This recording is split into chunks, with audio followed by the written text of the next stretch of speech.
We've got a pre-8th anniversary tier list. Before we continue though, let me know how many chrono crystals you've got in the comment section right now. CC checks are important. This tier list won't differ too much from my previous tier list, but there are some things I want to talk about and explain from different perspectives. So even if you disagree with this tier list that I'm going to show, I will touch on different perspectives that could make the tier list completely different. PvP can be subjective, not completely, but there are places where I know a lot of you guys would want different positionings, and I wanted to talk about that more while also explaining my reasonings, as I know there are other reasonings. Assume every sparking is at 14 stars, legends limited at 9 stars, unless they're old of course, ultras and legend rarity at 10 stars. But let's get into this video. So we've got the fan service and the honorable mentions. Note that the fan service actually doesn't mean anything, but I do these tier lists on stream and then record after for the YouTube, the videos, the guys that don't watch the streams. These guys here are just characters that people were really feeling at the time of the stream. It has no relevancy to the actual tier list, but we're giving screen time to people that would never get otherwise. Shout out Legends Limited Vegito Blue. You've been sneaking stuff in with the boost though. Anyways, going to the honorable mentions, we've got characters that could make potentially your top 10, but they're not going to be making mine. And there are some here that I really do want to speak about. For example, if you are the type to run powerful opponent, you might feel to kind of push Kid Buu or Cell based on what they could add for a team. For example, Cell, when he dies, he can be very effective in getting you an easy snipe. On top of that, he has an explosive green, which is very helpful. Kid Buu for similar reasons. He has endurance, he's able to have the lock-in blues, his combos are pretty good too, and the explosive green. Even Super Saiyan Goku,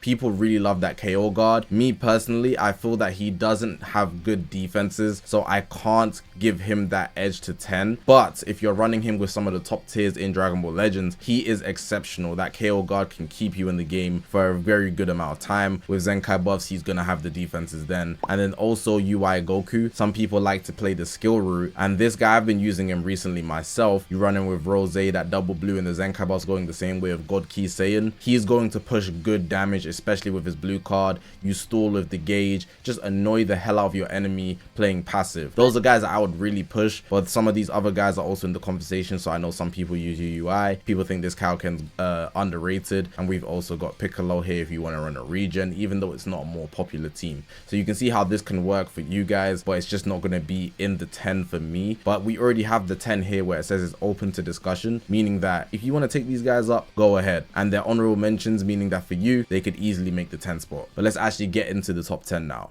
Now at the number 10 spot, I've actually decided to put fusing Super Gogeta with the help of the stream based on factors to beat the current meta. I like to call Super Gogeta right now the best anti-meta unit. Every meta, there's a certain unit that you can use to overcome what is the most effective tactic available. Super Gogeta by far isn't the most effective tactic available, but he is someone you can use to counter the meta as is. Why is he useful? One, being green, he's able to counter Rosé, and being a green unit when there's barely any green units to counter the strongest unit in the game, if not one of them, a blue unit, is very valid. His offenses are actually pretty good, and he pairs with a lot of the better units in the game anyways, which also helps him out in this current meta. Let me also add that he's able to increase timer counts of the enemy with his green card post transform, also adding in that his transformation increases his health bar to 100% because he's fusing. And then we also add the fact that he nullifies endurance, which is very effective. Like, it's just permanent. Using strikes and blasts with the sub counts going up, you can essentially get a lot of snipes with Super Gogeta, and that makes him super effective to go against the meta. So he's more of an underrated pick. So if we go to the honorable mentions, some people might want to play a different way. Someone even argued that green Kaioken does more damage and defends better, which I would argue is actually true, even though you might not believe it. But Gogeta with his timer counts up and nullifying endurance, that in itself is more effective. And the healing aspect, so you go from the Goku and Vegeta into Gogeta when you synchro and get the full health, that can also help you out. So that's why Gogeta is taking the 10. Not for everybody will he do so, but him just being a Saiyan and pairing well with those guys, even green being an element that people are looking for where you can't really grasp it right now because there isn't any good greens, Gogeta can shine. And because he's a festival unit, most people do have him higher stars, so the odds you'd have to invest in him are like really low. You'd probably just have him high starred already. So he's my number 10. Super Gogeta, like I said, is open to discussion. I don't mind if you swap him out, but I've been using him recently as well, and I have to say he's really effective in countering Rosé. If you have him, definitely give him a try. At number 9, we've got Super Saiyan 2 Gohan. I believe in my previous tier list, he was actually at the number 10, but we opted in to move him one up. And the simple reason for that is that his individual damage has just been shining so much more. I think people have gone back to just using Gohan, not to say like he's the most used unit or something like that, but he is definitely still up there. And it's simply because his damage is straight up consistent. His defenses have definitely fallen off, and any team you would use him on is pretty much a Gohan Glaze team. If you put him on Hybrid Saiyans, the other Hybrid Saiyans subpar Trunks, and if anything, Trunks stifles Gohan's potential because you have to opt in to buff Trunks as well versus just optimizing Gohan. But anyways, Gohan himself is still outrageously the offensive demon that he was in the Festival 2025. That alone is keeping him alive with his own capability of staying alive because he has the revival layer. This guy is insane. He does also pair with other units such as the Saiyan, Son family, etc. But my main issue with him is that anything you can do with him, if you have people that are higher up on this list, you can simply do it better with them. But the one thing I will say about Gohan is that he is very easy to use. Also, because he's blue, you're not going to run into many greens, which keeps him somewhat safe. If he was a different element like red, this guy might not even be in the top 10 right now, and I kid you not. But him being so easy to use, you just chain cards, gauge fills, hit the blue card, get your vanish back. Even if you get the revival out, you get an explosive green. You just have so much potential to keep the game going in your favor that you can't not say he's not a good unit. Like, you can't say he's not a good unit, basically. And that alone is keeping him in the top 10. If he had a better team, straight up, he could be a top 5 unit. And that's just how insane Super Saiyan 2 Gohan is. But simply because he's being held back by teams, he's at the 9 position. Because I know some people are watching this video and like, how is Gohan not in the top 5? How is he not It's simply because this tier list is based on the meta, which means it's the whole tactic you're going to use. And Gohan individually is not the best tactic. There are such better tactics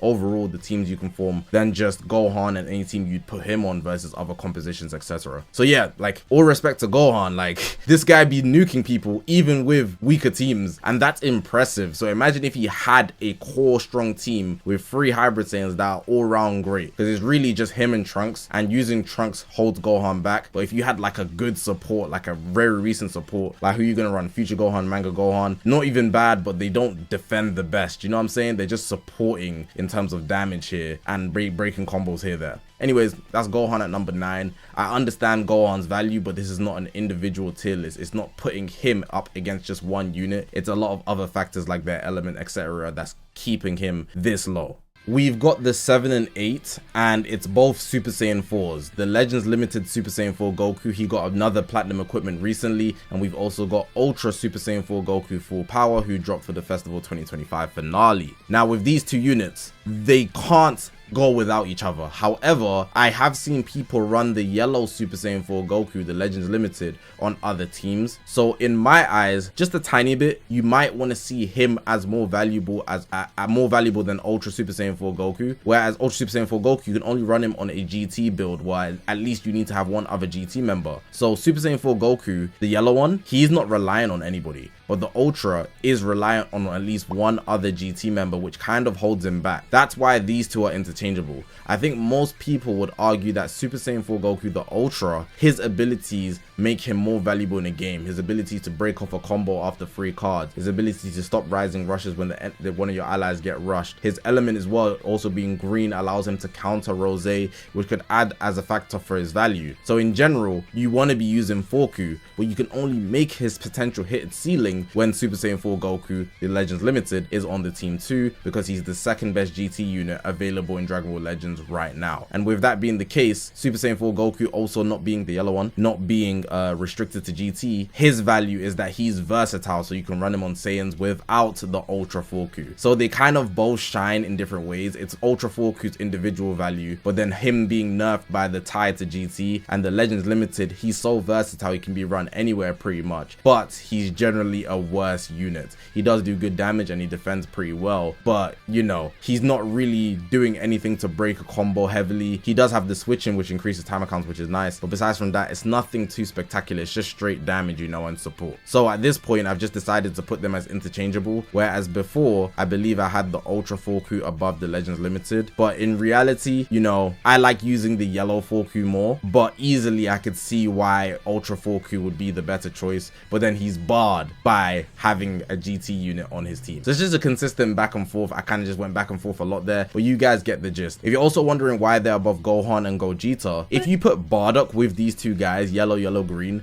that was the team, the best team in the game before Rosé dropped. It's still a consistent team now because you counter Rosé with the green, and if anybody brings a yellow to counter that green, I mean a purple to counter that green, you have two yellows, and that keeps you safe. Overall, it's a nasty team. Support going around, indestructible, endurance, a great team through and through. It's still consistent to this day. If you don't have Rosé, you can just run the yellow, yellow, green, and that team composition, just these two, even the two Super Saiyan 4 Gokus, are above Gohan and Gogeta in terms of team composition, in my opinion, and a lot of people will agree. Some people might disagree. That's to your take, but for me, definitely, if you put Bardock on these two together, that team is outrageously good with the Zenkai buffs. Nasty team. So that's why they're above these two. That's the 7 and 8. However order you want to put them, it's fine with me. I could see Ultra Forku, but I just personally have a preference for the Legends Limited Forku. Ultra Buuhan at number 6. Now this one is very controversial because the guys that like him think he's easily a top 3-4 unit, which in my eyes is absurd. And then the guys that don't like him really don't even think he's top 10 at all. You know, there's two ways you can look at it. If you like using Rosé and Gohan, for example,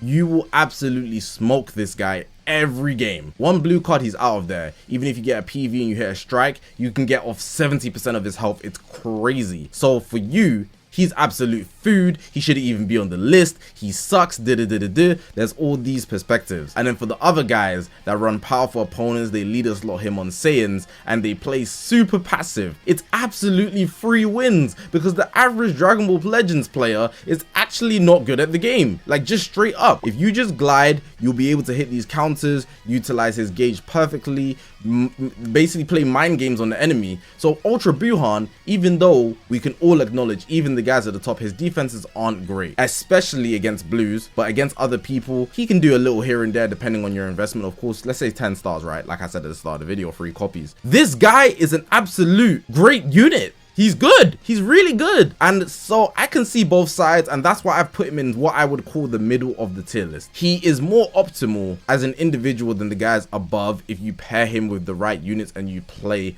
just above average because of how he's holding back the enemy's attacks. But at the same time, I can't put him higher than 6 because he has so much potential to just get one-shotted. Because he has a gauge similar to what we saw with Ultra Super Saiyan 4 Gogeta counter gauge, and even Ultra Margin Vegeta, once the unit ages, they kind of appear to have the worst defenses ever. You know, they might be so versatile and be so good offensively, but if their defenses suck and you can one-tap them, that is something that's going to have people barring their value. And that's understandable. So I feel like the guys that do use him, because their playstyle is good, they understand his value, so they kind of overrate him. But the guys that just fight against him and they use the blue units, so Rosé, Super Saiyan 2, Gohan, they literally undervalue him because all they do is nuke him. This is one of the units that has such large nuance, because if you can't see both sides, you're just going to be stuck in what you feel is the case based on your PvP experience, universalizing your experience. And even me personally, you know, I don't use Buuhan, but there's the odd time I play a Buuhan user and he's super techie, but I feel like because of that, it's restricted to how good you play, which is why he's not higher at 6. If it was a lot easier to use him, so even if you just counted blue cards right, he could be a top 4 unit for sure. But I feel like objectively trying to say he's a top 4 unit is super biased, and trying to say he's worse than like maybe 7, 8 or not deserving of a top 10 at all is outrageous, at least to me. That's why I'm having him at top 6, and I hope that kind of explains like a perspective that you might have never seen. And even though I've explained all that, some of you still might disagree for either side, and you know, for me, he's going in the middle, so I'm gonna leave it like that. We've got the 4 and 5, another interchangeable. We've got Legend Super Vegito and Nappa and Vegeta. This is actually a similar case to Buhan, where there's a lot of nuance in the conversation. Let's talk about Vegito first. Vegito, there is two sides of this coin. We have the fusion slop guys that really just feel like, you know, people just use him because he's Vegito. He's not that good. His damage just fell off. He gets nuked, things like that, right? That could be your experience because yellows are very valuable right now. We got Super Saiyan 4 Goku, we got Bardock, of course, even Super Saiyan Goku, UI Goku, Kid Buu. Depending on the type of team you run, it's very easy to counter purples. Honestly, a lot of people like using Vegito because he's Vegito, so a lot of people will bring out yellow to counter that fact, and then it makes him look really bad from your perspective, naturally. But then on the opposite end, for example, me, I am a Legend Vegito user, and his combo potential is still outrageous. He ults and he does so much damage to this day that AoE blocks are super clutch and keep me in the game. His endurance and buff cancellations are very helpful. Him being purple, I wouldn't say is the best thing right now, but he's simply that good individually that I can use him, and he pairs super well with the existing Saiyans that he can have this type of standing on this tier list. Now, would I put him higher than this? At the start of the season, so not this season but the previous season, I would have put him at a top 3, honestly. But as time went past and Rosé started getting used more and people started bringing out more team combinations, I actually had to knock him down a peg. I could easily see him at 5 standing. Even if you had him at 6, I wouldn't think that's ridiculous. But I can see both sides. I've been in instances where my Vegito is getting nuked, and I have 2 copies. I've been in those instances. But at the same time, those units that were nuking me, I've been fighting that uphill battle and actually taking them on while type disadvantage, and he is insane. It's really situational, I would say. Sometimes he is that individual unit that could be just because of equipment or a star diff, but sometimes he just doesn't show up. He can't find it, and it's an experience based thing. And even with saying that, again, some people might just straight up disagree with me. But I think the main thing with Vegito is if you're using him to do damage and win an offensive game. Whereas the meta, especially right now, is pushing a more defensive game with Bardock's indestructible, a lot of the mechanics in game like revival, endurance, etc. But even then, Vegito has endurance himself and buff cancellation, which can benefit not just him but the whole team. So I think he's deserving of a 4th, 5th. I would put him down to 6th at the lowest, but I still believe he deserves to be up here as he can be paired with those top tier Saiyans. Now let's talk about Nappa and Vegeta real quick. Nappa and Vegeta are basically the defensive equivalent of Vegito. They can do damage as well, but the main thing you're looking for is for the revival layer, for them to tank hits, for them to be that shield while the other 2 units actually do the offensive damage. They prolong the game. Like I said, the meta right now pushes a defensive game, but I wouldn't say Nappa and Vegeta are like great damage dealers, especially pre-revival, and the revival is not up to you to take out. So if you want to do damage with them, you're gonna have to lose Nappa intentionally to get to Vegeta, which obviously isn't wise because of the playstyle of the unit. So if you have a more defensive playstyle, Nappa and Vegeta would suit you very well. But I think more people would rather use a unit that's 1, more popular, and 2, does more damage, even if the most effective tactic available is the one to play defensive. And because of that, Vegito has just been seen more for reasons, which is also a factor for the meta, which is why I have these 2 as interchangeable. If you wanted to say at their best, if you were really trying to win a game, who would I take? I would probably take Nappa and Vegeta, only because I've seen how annoying it is to have games go to 0 time accounts and teams not die. But there's a higher chance of me dying if I'm using Vegito. If I'm not playing well and not doing damage, I would probably lose the game using Vegito over Nappa and Vegeta, who are going to be an absolute meat shield. But Vegito is super consistent with damage offensively, and that in itself can be safe. So it's a perspective thing. Hopefully that broadens the horizon for some of you guys that only see things one way. Nappa and Vegeta are pretty solid here. Vegeta are more willing to move down, but I know a lot of people use him and he's like that safe haven. In my opinion, he's a better unit than Gohan right now, or he's just like Gohan with a solid team and slightly worse element, but the team is really helping him out in this situation. So that's my 4 and 5, and I'm actually going to do the 1, 2, and 3 all together.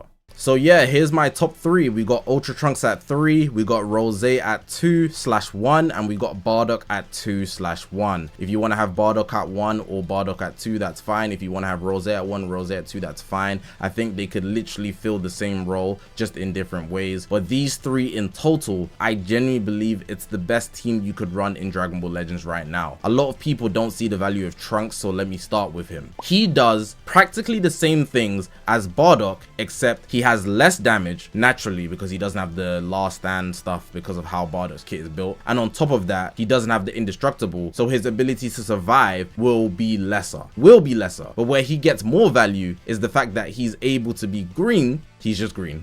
I don't know why I said it like that. So he counters Rosé, and that's very effective, while at the same time being one of, if not Rosé's best partner, because they are both future units, meaning that equipment can be built in their favor together, and that is very, very helpful. Trunks increases your key cost of cards as you combo him longer, which is very annoying to deal with unless you have overdrive, and we know for those same reasons Bardock is very effective in staying alive in tandem with his indestructible, right? So we're going into Bardock now. His indestructible keeps him alive, popping in and out. You cannot kill him while that gauge is up, so in most cases Bardock is going to be the last alive on the team every single time, and once you get past that indestructible layer, you then have to combo him to oblivion before his gauge even comes back on, which is most time going to be the case. You'll be able to take him out, but that's after you've taken out 2 people, and this is even making Bardock stronger because you've taken out his allies. That in itself is crazy. You can't combo him unless you got overdrive. It's not going to be easy to because you can't afford it, and then indestructible popping in and out when you're doing big attacks, you're helping him to get to that indestructible state,